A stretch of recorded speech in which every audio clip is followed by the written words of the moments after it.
आज एक छोटासा निमकरोली बाबा यांचा एक्सपिरियन्स मी शेअर करणार आहे. लास्ट इयर 2024मध्ये मी आणि माझी फ्रेंड गेलेलो नैनितालला. तर तिथून आम्ही विजिट केलं Kainchi Dham. And that's one I decided की एव्हरी इयर मी कॅचीधामला एकदा तरी विजिट करणार आहे. And in 2025 that is this year स्टार्टिंगपासून माझ्या मनात होतं की यार जायचं तर आहे, पण जाऊ कसं कामामुळे टाईम नाही.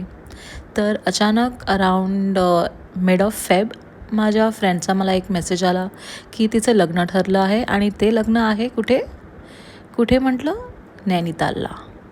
आणि जो माझा सरप्राईज होता, मी एवढी सरप्राईज झालेले त्यावेळेला की how is it even possible. मी जस्ट सिन्स जॅन माझ्या डोक्यात चालू आहे की मला जायचं आहे, एप्रिलमध्ये जायचं आहे आणि लग्न होतं एप्रिलमध्ये. What you saying. तर मी पोचले पंतनगरला. तिथून हॉटेलवरून रेडी होऊन मी निघाले आहे कॅचीधामला.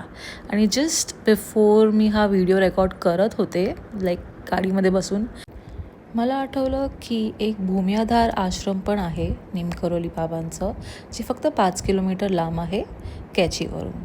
तर मी म्हणते की कसं जाऊया. आणि त्यावेळेला मी एकटी होते, तर मी म्हटलं की मे बी नेक्स्ट टाईम बाबा, मी नेक्स्ट टाईम येईन तिथे, नेक्स्ट टाईम नक्की प्रॉपरली प्लॅन करून येईन. तर झालं असं. आणि सरप्रायझिंगली माझं दर्शन झाल्यानंतर गाडीत मी बसले आणि परत नैनितालच्या वेने निघाले. आणि बघितलं तर ड्रायव्हरनी रूट चेंज केला आणि माझी जराशी बरीच फाटली, कारण की मला रूट्स लक्षात राहतात आणि हा माणूस मला एकदम वेगळ्या रूटनी नेत होता.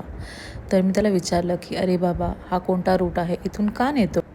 And then 5 kilometres later boom, मी पास केलं भूम्याधार जे की मी बोलत होते की मी नेक्स्ट ट्रिपला येईन, but god had some different plans. ह्याच ट्रिपमध्ये माझं हेही मंदिरचं दर्शन झालं. And this was so surprising and एक वेगळंच मिरॅक्युलस गोष्ट होती ती माझ्यासाठी. All I can say is it was pure magic. Absolute magic. तुम्ही तिथे जाऊनच ती गोष्ट एक्सपिरियन्स करू शकता. You cannot put it in words, to be honest. Bye.